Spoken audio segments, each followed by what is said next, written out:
In this edition, I'm joined by Niki Herring, who's the co-founder of Channel Mum, and we're talking about mummy bloggers and why they're so successful with brand partnerships.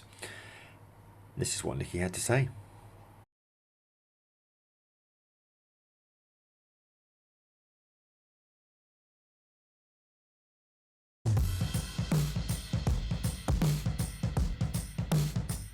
I'm just gonna jump straight in and show you all of the things, all of the things.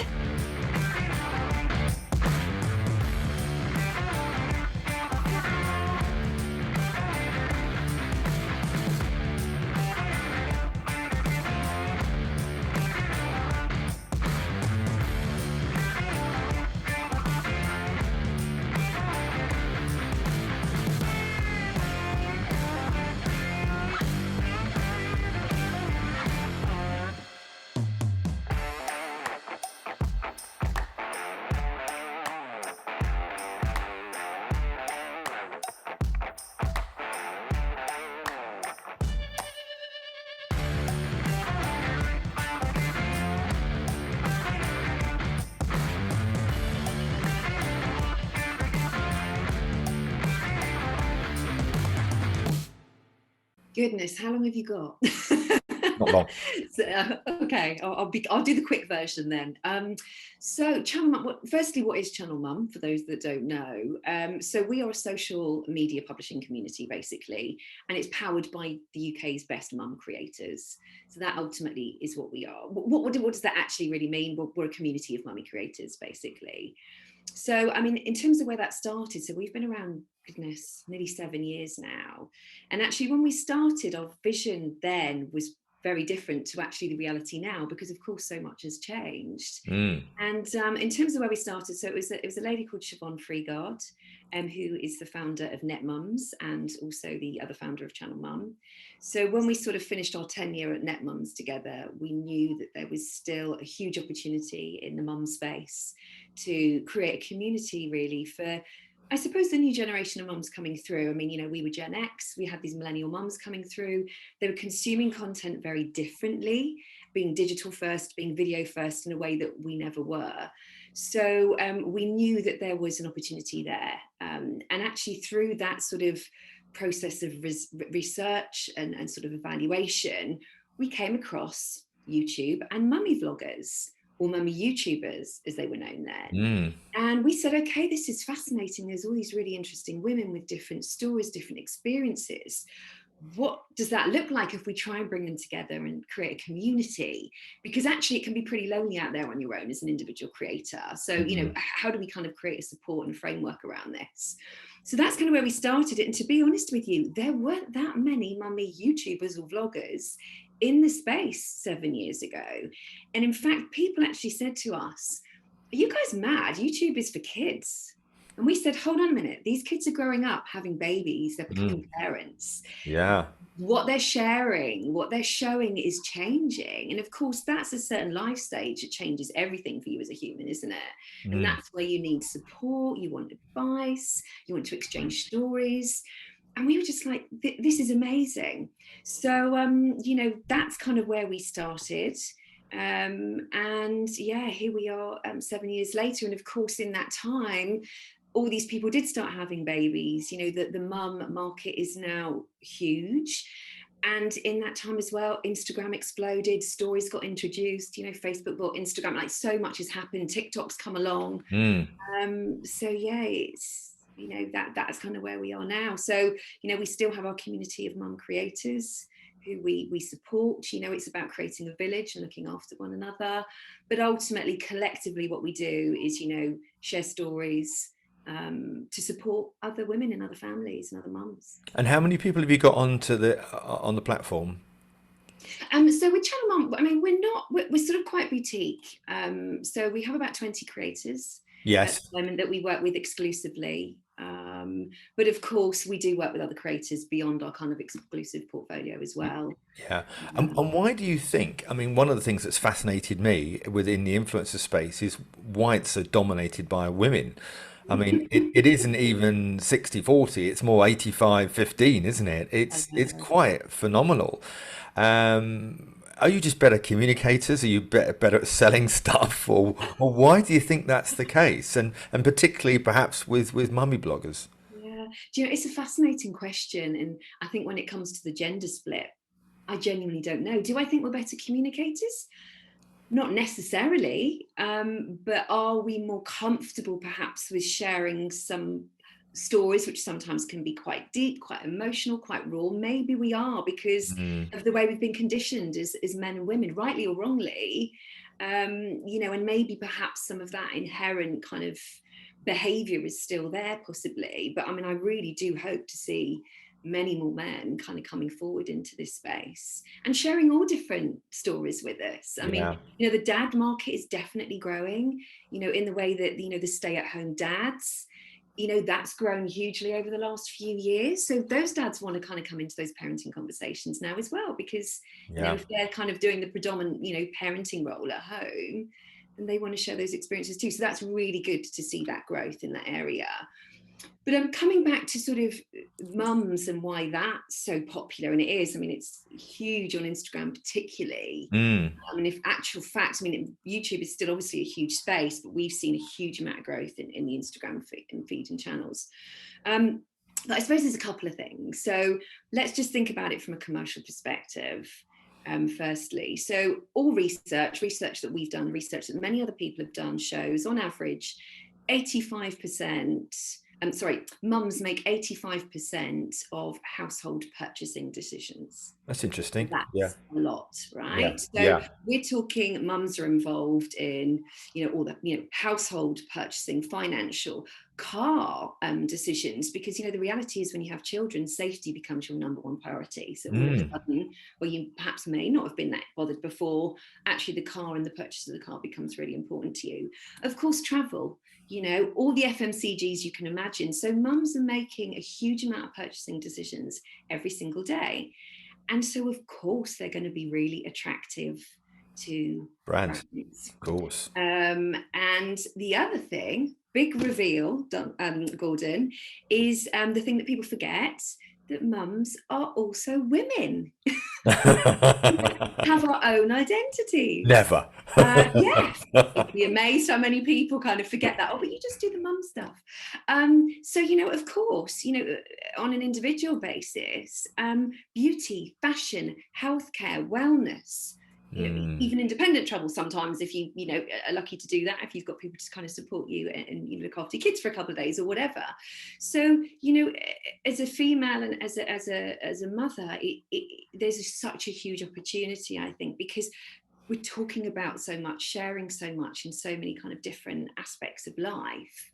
So I think, sort of going back to my point, really commercially, that is why brands are like, we really need to talk to mums. They're such a big target audience for us. And of course, a mum creator is the conduit to the mum audience. of course it is. That Yeah. ultimately is, a lot of the time is who their audience is. And so often they have really good engagement, don't they? And particularly amongst the micro influencer, even nano Very influencer much. level, because they are very responsive, Yeah. and therefore this sort of community feel is quite empowering. I just wondered what sort of campaigns you've found that you've been involved with that have been particularly successful, and perhaps why. Yeah, great question. I mean, there's so many I could talk about. I think what we're seeing that's starting to work particularly well, and I know many people in the industry would agree with me on this, is the longer term relationships, Of the more course. ambassadorial relationships with brands, rather than the sort of ad hoc dipping in, dipping out. And I always understand, some campaigns are going to be very short term and tactical, but actually, the most important thing really for me, and again, I know a lot of people would agree with me here, is it isn't always about the size of the creator. Mm, It's the synergy with the brand that really, really matters. mm, Making sure that that connection is authentic and true and real. And I think if you can find creators that really fit within, that have that synergy with you as a brand, then they're the people you need to sort of be having the long-term relationship with, really. I mean, a good example that we've got at the moment, we're doing a great campaign with Amazon, mm. who obviously as a brand have got a huge amount of touch points through their business and different tech products, big family, entertainment business. So we've got sort of quite a long-term relationship with some of our creators at Channel Mum, and they are able to kind of weave very naturally all of those products into their narrative in a really, really authentic way. And I've used the A word. I know it's such a cliche, but ultimately that is the heart of what we do, isn't it? It's about reality. It's about authenticity. And to weave it in really organically into their natural narrative without it feeling like, a really sort of constrained brief, I think is what's working really, really well. And also giving them, the creators, the power to choose. They know their audience better than anyone else. So actually, how should we do this? How are we going to talk to your audience and, make sure it really resonates and they really understand the product or the opportunity? So they're the sorts of campaigns that I think work really well. We are starting to see a lot more of that coming through now.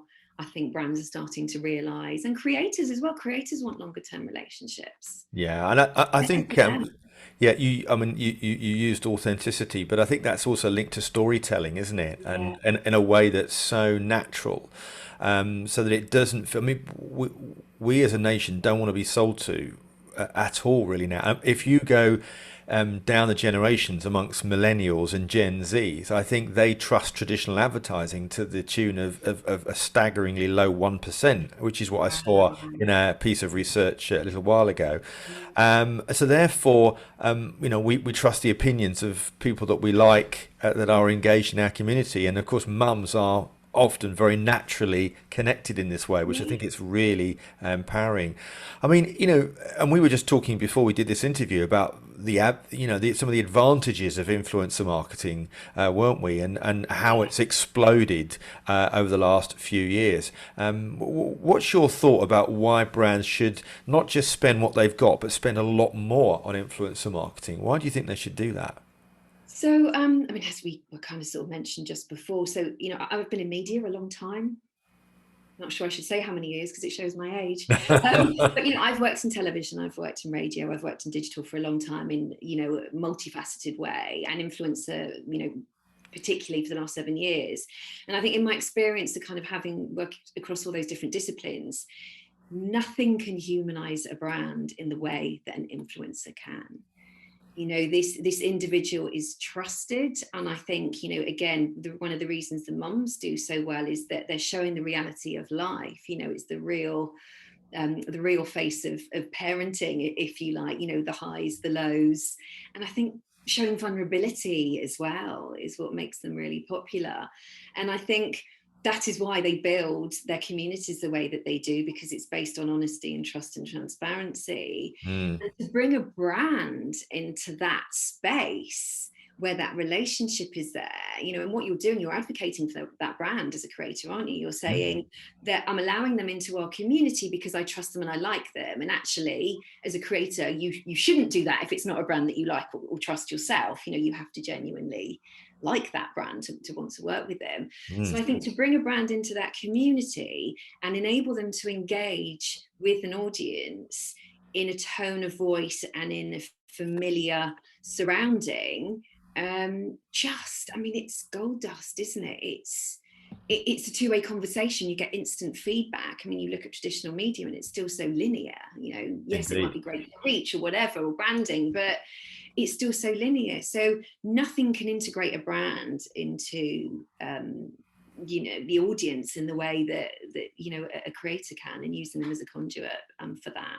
So it's so powerful. I've even seen new brands being created through content creators, as I'm sure you have, and I think we're going to see more of that, aren't we? So it's not just about brand awareness and sales attribution, but it's also a key part of new product design, new product ideation, because these are at the heart of their consumers, and the content creator is that gatekeeper in a way, isn't it? So getting that relationship right is so important. It's almost like, we talk about the good housekeeping stamp, when you're working with an influencer, that's kind of almost that version, right there, isn't it? Saying, look, this is approved by me. Yeah. in a way. So So I know we were talking about a big brand like Amazon, but obviously there's lots of embryonic, smaller startup brands that would be ideal for creators. They don't always have big budgets and things, and perhaps for those of for those that are sort of wanting to work with creators for the first time, they might want to suggest on a gifted campaign. I wanted to get your perspective around gifted and paid partnerships. mm, it's a difficult one, isn't it? I think there's two schools of thought here because I think everyone should be supporting small business. That's the lifeblood of our economy ultimately. And I know lots of creators that if there's small brands that they love and they want to help them grow, they are very willing to kind of help and support. But I think that comes from a different place. That's not about them getting free product. That's about, this is a business I believe in and I want to give them the opportunity to be exposed to my audience to help them grow. So it's really about supporting business than taking product. Actually, I think that's something quite different. But when you get brands that come along that want to gift, I think firstly there's a way of doing it, but secondly I think the reason it's sort of fallen a bit foul perhaps is because we have to just think about the individual here, the creator. So for us, all of our mums are career creators.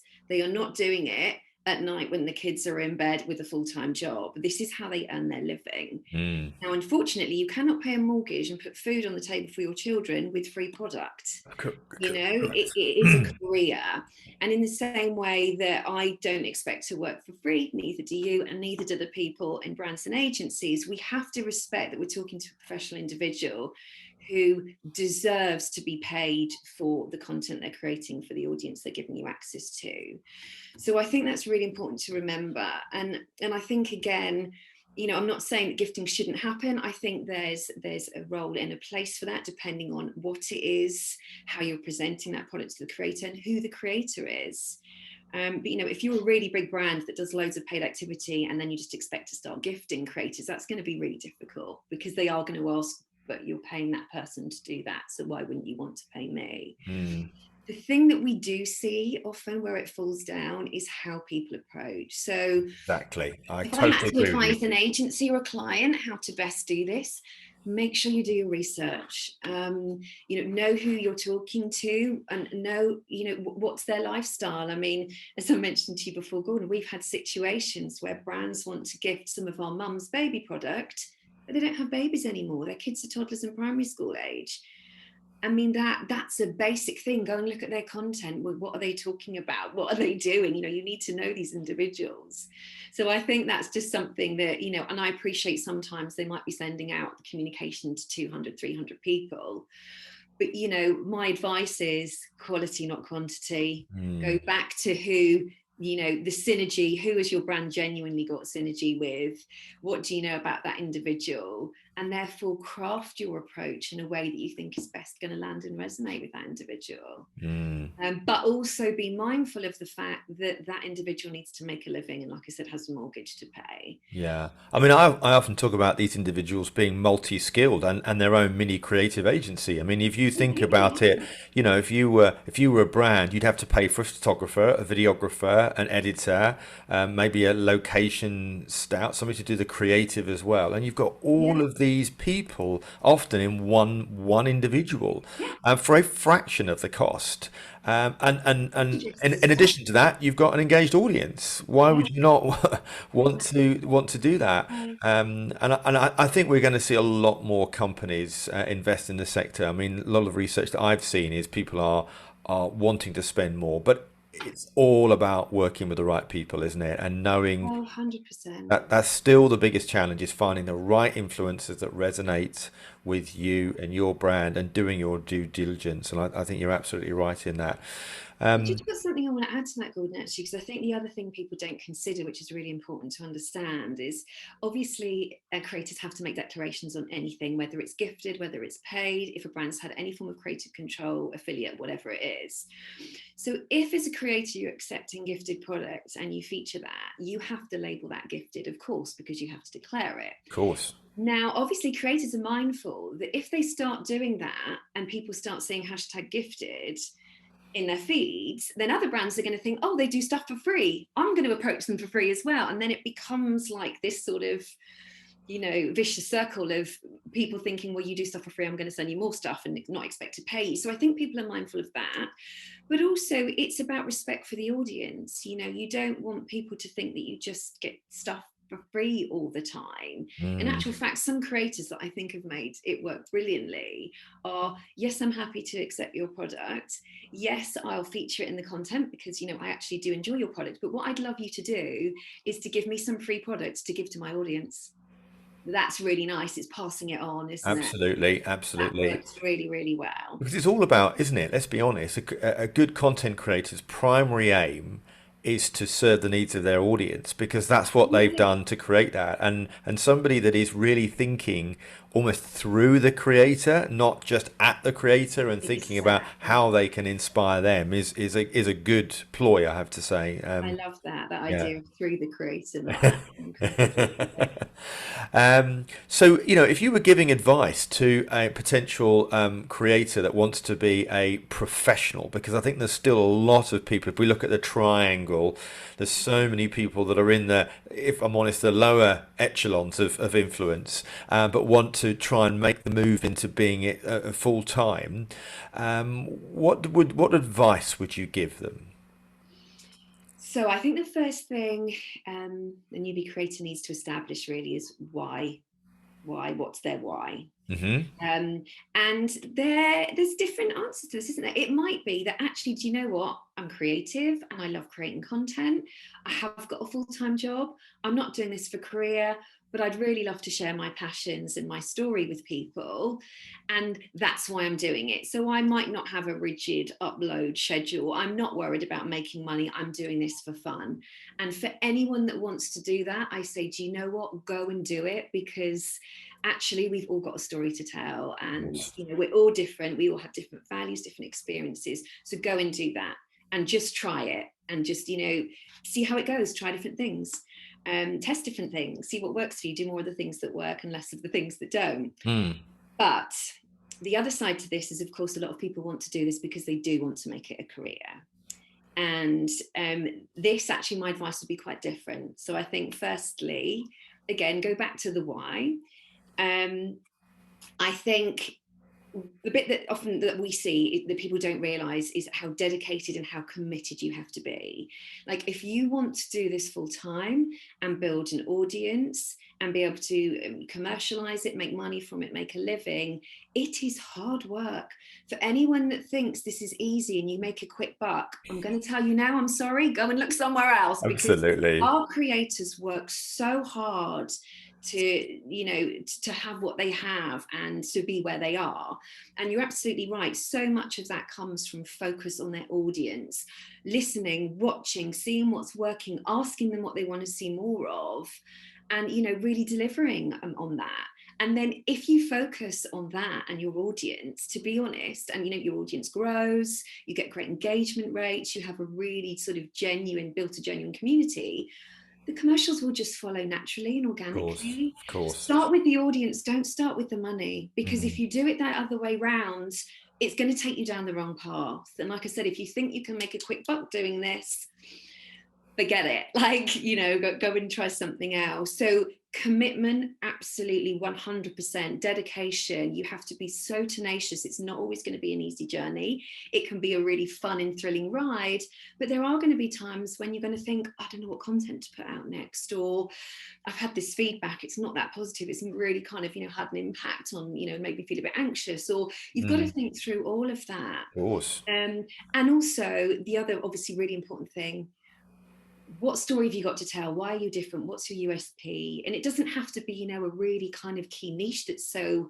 out there. It might be, it doesn't have to be. You know, it's okay to do day in the life of as a mum, because every family is completely different and everyone's got a different story to share. But again, think about what your point of difference is. What is it about you that, you know, you can kind of grow a community around? And also, you know, it's not just about putting out the content. Engaging with your audience, talking to them, acknowledging them, seeing who they are and what they do is really, really important part of it. You know, it's not just pushing out the content. You do have to genuinely want to do that. it has to be real. Yeah, that's great advice. I mean, how would you suggest, though, that they often, when I interview content creators, they often talk about their first brand collaboration as being a pivotal moment. Would you suggest that those individuals reach out, network, or try and work with somebody almost like to create a great case study or a media deck that they could then show to potential brands? Because obviously, particularly when it comes to Instagram, a brand won't be able to see their insights of that individual unless they're paying for an influencer platform of some description. But I just wondered what your thoughts are about sort of media decks, for content creators. Yeah, I mean, as a career creator, you are a professional, you are a business, Mm. and therefore part of that comes a certain expectation on the information you can provide. So I love media kits. I think they're essential. If you've got to a certain scale or a certain level of engagement or a certain level of interest, and you're starting to kind of get brands sort of talking to you, then absolutely you should be putting a media kit in front of them saying, this is the kind of reach that I get, these are my engagement rates, this is what my audience love, this is the stuff, perhaps I won't do, and actually here's some ideas of how I can work with you. This is how I think your brand is really going to do well in amongst my audience. So, ideas for starters kind of thing. So Yeah, yeah, no, I mean, absolutely. I think this is so important. No, I went to an event actually a couple of years ago, and it was at Tobacco Dock, and it was a bit like a speed networking for brands and content creators. And I must admit, some of the content creators didn't know quite how to sell themselves that well, and yet others were amazing. I mean, I remember one travel influencer was got his media kit out, was showing me some video of how he used drones and how he created the content. It was real behind the scenes stuff, and others were talking about how their campaign deliverables really made a difference and how they've become an ambassador. So I think there are, and when you start to see the difference and you think, wow, that's really exciting, because I guess a lot of brands are used to media buys, aren't they? And whilst I almost hate aligning that word with influencers, because these are human beings, in a way they are a media purchase, but in a way that I think is totally different from any other sort of media. And I don't know if you've heard this stat, something like 11 times greater ROI comes from influencer marketing than almost any other media. I think it was Um, and, infinity, wasn't it? I love that, because I think, but I always will caveat that by saying when done well, because Yes. sometimes if not all the constituent parts are together, it won't deliver that, will it? Um, and are there any sort of tips and advice for brands that want to work, for example, with you? So somebody wanting to work now with some of your creators, what would some of your requirements be? How would that work? Yeah, I mean, I think it comes initially down to a good brief, A doesn't good it? brief, A absolutely. good brief. Like, we can make recommendations on who we think is right for your brand. If you don't know the market, that doesn't matter. We do. So, if we just sort of look into your brand a little bit, understand your brand, what your business goals are, your business challenges are, what you're trying to achieve, then we can make recommendations and find the right creator for that brand.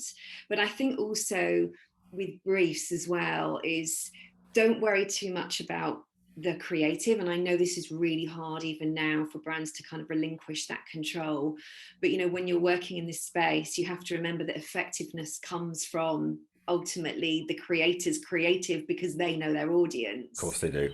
So that's really important. I think sometimes as what we see, and I know this is sort of going into perhaps a bit more of a complex area, but obviously rights and usage is huge in this space now as well, as brands are starting to realise, as you said earlier, creators are effectively creative agencies, they're strategists, they're, they do shoots and they give it to their audience as well. So like with that, like I said, it's relinquish the content, creative to them, trust them, and yes, Rights and usage, absolutely, that should completely be discussed. In fact, we encourage that, really, because if you've got great content, why would you not want to make it work harder? Of course. But also in the brief, it's really important to outline what you want to do with that content, where you want to put it, for how long, because so often we'll work with a brand, we'll get right to the contract stage, and all of a sudden it's like, oh, and we need this, and this, but actually we need the content to go live tomorrow. Then we have to go back to the contracting stage and sort it all out. So I think in the brief, just be really thorough with what you're trying to achieve, what you want from the content. It might just be that you want the organic reach from the individual, but actually, if you want rights and usage as well, let us know that, and we can again make sure that that's crafted into the investment that the brand needs to make. And I think as well, just again, lastly on that, biggest isn't always best. Of course, scale is important because reach is important, but having synergy with the creator and it genuinely working is the number one priority and should be for everyone. Because the reality is, if you want reach, we can build a supported media plan behind that in a very targeted way through Facebook Ad Manager or whatever, to give you that more reach, and do it in a really precision targeted way as well. And if the content's great, it will land and it will get great engagement rates. So, that shouldn't be a worry. But yeah, the synergy with the individual and getting the right individual is important. And again, go beyond the kind of ad hoc campaign here, campaign there, try that person. Think actually longer term strategy. What are you trying to deliver on? Using creators as part of your marketing mix, and how can you maybe work with a few on a longer term basis to really benefit? And the reality is, you always get more value as a brand doing that. Yeah. Because I guarantee you, the creator working with them on a longer term basis will always deliver more content than the original plan, because it's a relationship. So sometimes you hear these people of, we've sent gifts to sort of 200 people, and sometimes I think it's almost like chucking stuff at the wall hoping it will stick, when actually what you've just said a few minutes ago makes total sense. Working with a few people that really do resonate on a longer term basis could actually deliver higher reach, higher engagement, and more consistency for the brand. So I think that's really good to see. Right, lasting question then. What do you think your tip for 2022 is? What do you think is going to be a real deal breaker? What do you think is going to make a real moving of the needle? Have you got a crystal ball for me? So, well, listen, influencer marketing, as we call it, is not going anywhere. It's burgeoning, it's getting bigger, it's getting faster because it works. And, going back to what I said before, it humanizes brands in a way that nothing else can. I think the way the tech side is going on the platforms, live selling, all of that is a really interesting space.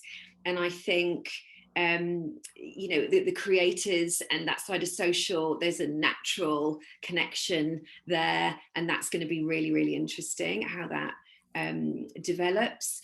I think the thing that we have to keep our eye on is, because the market is burgeoning and growing so quickly, we have to make sure that practice and standards don't get left behind. Absolutely, 100%.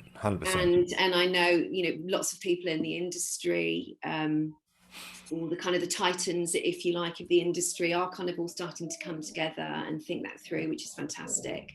And that comes down to what is best practice for briefing, what is best practice for contracting, working with obviously all the different codes and the ASA and making sure that all kind of makes sense. Because when something grows so quickly, sometimes the solid foundations aren't always there, are they? And we have to backtrack, so we have to build the foundations really strongly, as we kind of go on this journey. So I think that's not a concern, but just something we need to be mindful of. But yeah, the growth really excites me. I think there's still so much more to come, and it's so fast moving, isn't it? I mean, it's incredible. It's incredible. I know. Super. Really loved talking to you today, Niki. But before we go, just tell us how people can find out a little bit more about you. Me or Channel Mum, or both? Both. Well, go to channelmumtalent.com if you want to find out more about Channel Mum. And there's an email on there, so feel free to connect with us. I'm always behind that, so can pick up and have conversations with anyone that would like to sort of get in touch directly. Obviously, I'm on LinkedIn as well, and always welcome messages. I don't always get back to people as quick as I'd like to, admittedly. But yeah, my door is always open. I think one thing I'm really passionate about is that in influencer marketing, we work together as a community to drive this industry forward and make sure that it really has and is considered as a really important factor within the marketing media mix overall. And I think we can only do that by working together. So my door is always open for questions, queries, sense checking, idea bashing, whatever it is. So Lovely. Thank you, Niki Herring from Channel Mum. Thank you very much. Thanks, Gordon. It's been great chatting to you. That's it for another edition of Influence. Don't forget to subscribe to the show and give me your feedback, gordon@gordonglenister.com, or you can follow me on LinkedIn, Facebook, Instagram or Twitter, where you can also ask me a question. If you're able to give us a 5-star review, we really do appreciate that too. And if you want help in creating an influencer marketing strategy, or you'd like to join the Influencer Marketing Roundtable weekly event, then do head over to gordonglenister.com. And if you want to find out more about our shows and others, go over to the marketingpodcastnetwork.com. You might like to check out Jason Fall's Winfluence podcast as well. Thanks as always, of course, to my producer Neil Whiteside from Freedom One. And until next time, from me, Gordon Glenister, it's bye for now.